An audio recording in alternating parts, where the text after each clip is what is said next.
Messieurs les ministres, chers et chers collègues, grave, cette heure est grave que nous vivons. Elle est lourde d'inquiétudes, de menaces, de périls.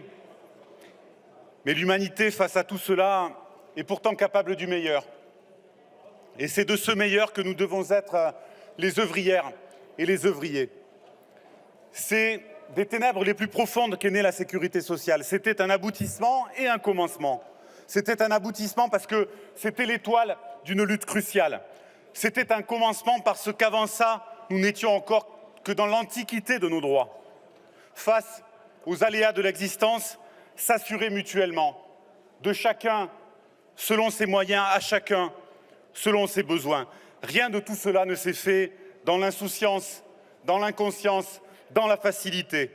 Les forces de l'argent avaient failli, un espoir commun avait été mis en chantier, des idées dont l'écho avait grandi dans les forges, les ateliers, les bureaux, prenaient le dessus sur d'autres.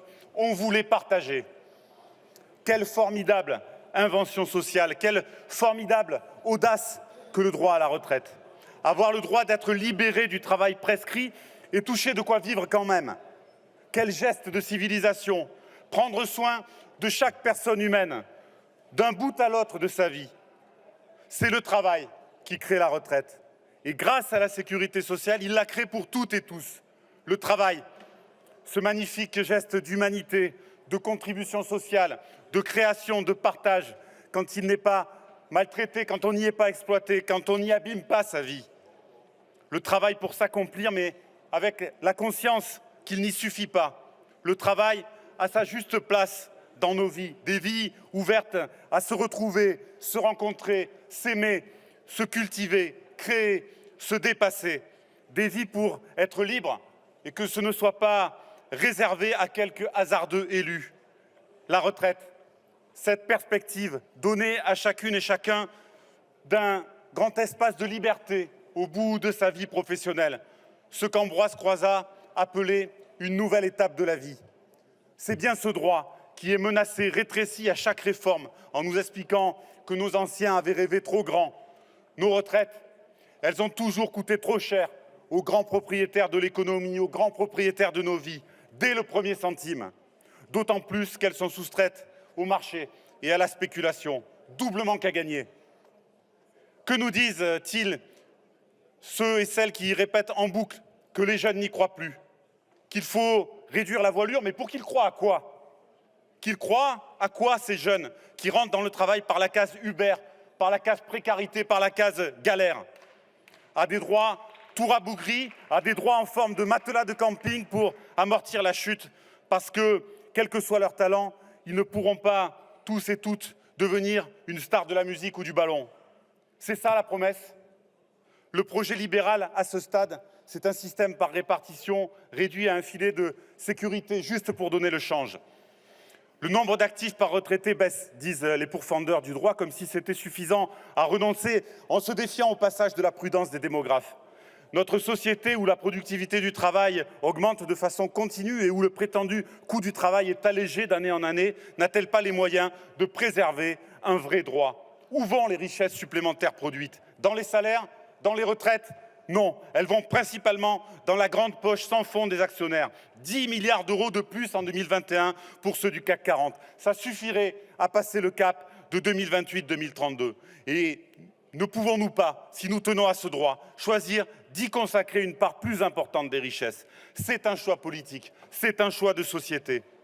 Il y a un besoin de financement, mais il n'a rien à voir avec ce que le gouvernement en dit en se mettant les mains sur la tête et en poussant de hauts cris, en nous proposant l'amputation pure et simple. Car l'Union européenne nous demande de limiter nos dépenses publiques et sociales. Le déficit de 3% au plus fort de la courbe est finançable. Il est d'autant plus que, depuis des années, on a fait le choix d'assécher la sécurité sociale de ses ressources. Le gouvernement a choisi de taper à nouveau dans les retraites parce qu'elles représentent tout simplement un quart du total. On en crève du libéralisme. Il y a de nombreuses pistes à étudier pour qui voudrait sincèrement garantir le droit à la retraite. Et c'est d'ailleurs la seule question qui vaille vraiment. Comment garantir ce droit? Elles ont toutes été écartées. On veut faire payer les salariés. Double jackpot. 2 ans de plus à cotiser pour ceux et celles qui pourront et 2 ans de pension économisée. Décaler l'âge et augmenter la durée de cotisation nécessaire, c'est réduire la retraite en bonne santé pour beaucoup et pour beaucoup la supprimer.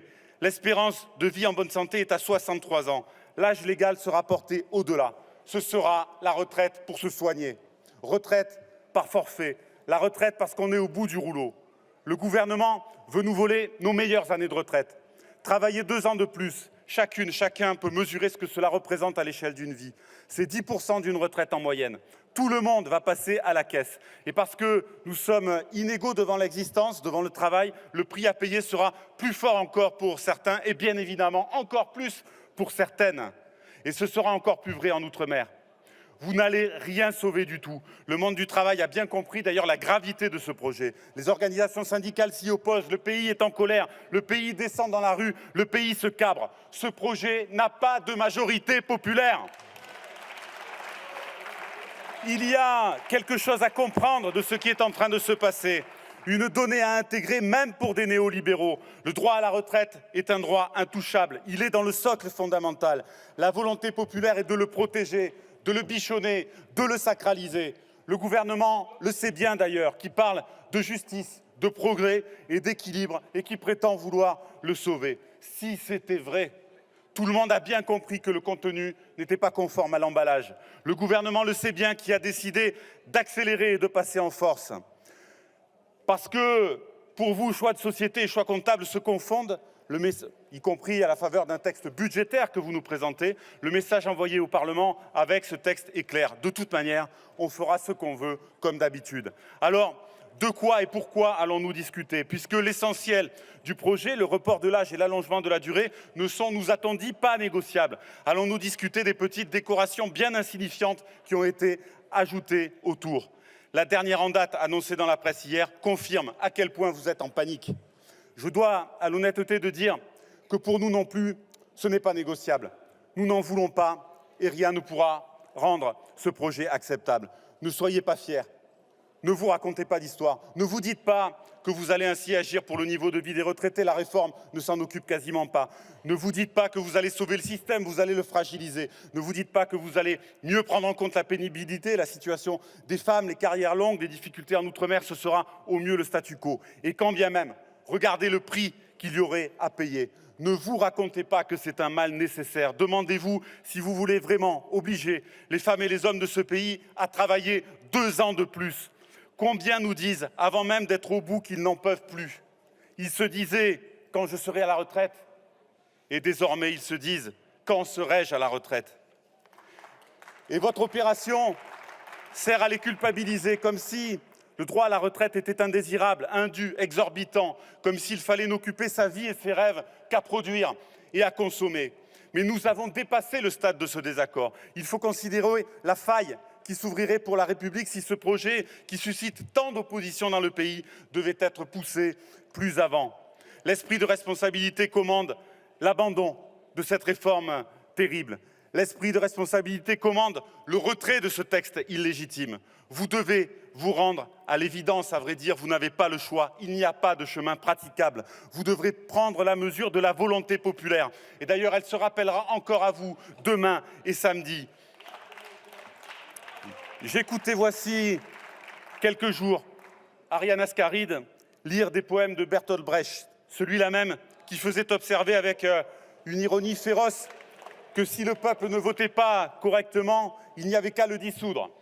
Bertolt Brecht écrivait « Quiconque ne maintient pas sa juste revendication agit immoralement, qui renonce à son droit laisse pourrir le droit, qui ne remet pas la brute à sa place encourage la grossièreté, qui ne mange pas à la table commune, gâte la conscience des mangeurs. » Nous maintenons notre juste revendication. Nous ne laisserons pas pourrir le droit. Nous nous opposons à votre brutalité. Nous vous exhortons à ne pas démonter la table commune. Vous devez maintenant retirer votre projet.